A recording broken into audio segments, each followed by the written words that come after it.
Hello. हमारा next topic है rural tourism to boost livelihood. तो क्यों हम लोग कहते हैं कि हम रूरल टूरिज्म लाइवलीहुड बूस्ट करने में हेल्प करेगा? Because 5%, tourism contributes almost 5% of India's GDP and provides 8.45 crore jobs, which clearly shows that it helps in boosting livelihood.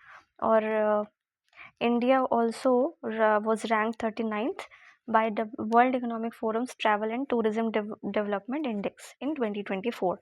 तो ये दिखा रहा है कि हम काफ़ी आगे बढ़ रहे हैं और it is changing our economy in a positive way.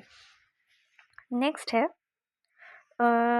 Rural tourism जो होता है हम लोग का, उससे क्या क्या फ़ायदे हो रहे हैं as a whole. National income बढ़ रही है, कम्युनिटी डेवलपमेंट हो रहा है, boosts local industry, increases employment, leverages unique selling points, empowers youth and women, culture conservation and conservation of heritage, rituals, cuisine and biodiversity.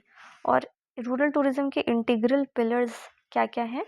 Home stage, medical tourism जैसे कि योगा के लिए लोग आते हैं, योगा, मेडिटेशन, और डेस्टिनेशन वेडिंग्स। तो ये सारे इंटीग्रल पिलर्स हैं रूरल टूरिज्म के।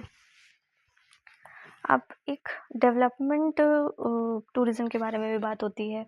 तो डेवलपमेंट टूरिज्म का सबसे बड़ा एग्जाम्पल है कुंभ मेला, जो अभी जनवरी 2025 में हुआ था। तो इसमें डेवलपमेंट टूरिज्म क्यों कहा जाता है? क्योंकि इसमें मल्टी टियर सिक्योरिटी दी गई की ध्यान रखा गया था, क्राउड मैनेजमेंट मैकेनिज्म्स की बात हुई थी, provisions for senior citizens differently abled. तो ये एक अर्बन सेटअप में वी आर क्या कहते हैं, promoting tourism which is also called development tourism. इससे फ़ायदे क्या हुए? Boosted religious and cultural tourism, opportunities for small businesses, handicrafts, transport and hospitality, इन सबको फ़ायदा हुआ था। अब डेवलपमेंट टूरिज्म का कंस्ट्रक्टिव इम्पैक्ट ऑन किस पे होता है? इंडस्ट्रीज़ पे, एम्प्लॉयमेंट पे और इकोनॉमिक डेवलपमेंट पे। ओके, उसके बाद फोकस जो है हम लोग का 2025-26 बजट जो है हम लोग का, उसका फोकस क्या था? Tourism for employment led growth, development of top 50 tourist destination sites in partnership with states. तो ये हमारा फोकस है इस साल के बजट का। और क्या क्या चीज़ें हैं? Organising intensive skill development programmes for India's youth, तो ये इसी के अंडर में है।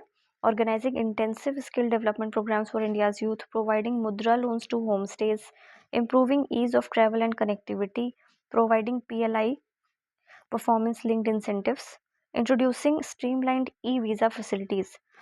Also, Economic Survey 2023-24 quoted a report by Capital Economics which estimated AI could lead to a slowing down of India's services export growth by 0.3 to 0.4 points year over the next decade. In this context, survey recommends public policy should focus on less skill dependent tourism sector.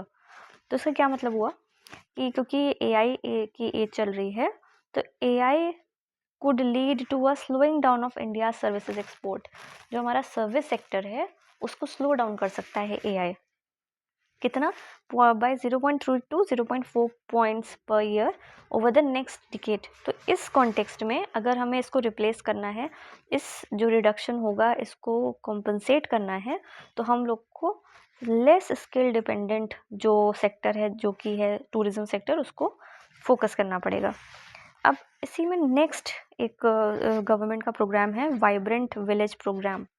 It is what? It is holistic development of border villages with tourism driven growth. ठीक है, तो क्या करता है? It strengthens infrastructure, connectivity जैसे telecommunication और livelihood opportunities देता है. It promotes economic economic tourism, agro tourism and cultural tourism. Eco tourism जो अभी हम लोग ऊपर पढ़ के आए हैं, एग्रो टूरिज्म जो अभी आगे पढ़ेंगे, और कल्चरल टूरिज्म वो भी पढ़ेंगे। It also enhances local entrepreneurship, showcases indigenous art, crafts, cuisines and helps curb out migration by creating sustainable jobs. तो ये है हमारा vibrant village programme. Challenges of tourism in rural areas, क्या क्या चैलेंजेस हैं हमारे रूरल एरियाज में tourism को? Lack of proper infrastructure, limited digital services, poor road connectivity, interrupted power supply, low profiling of local products and lack of tourism awareness. VVP यानी कि vibrant village programme, अगर हम ये तो चलिए ये उसका हो गया as a whole rural tourism का। अगर हम वीवीपी की बात करें यानी कि वाइब्रेंट विलेज प्रोग्राम की बात करें तो it aligns with the transformational vision of new India which calls the traditional last village of India as the first village of India. So ये एक टॉपिक हमारा कंप्लीट होता है। Will meet in our next video. Thank you so much.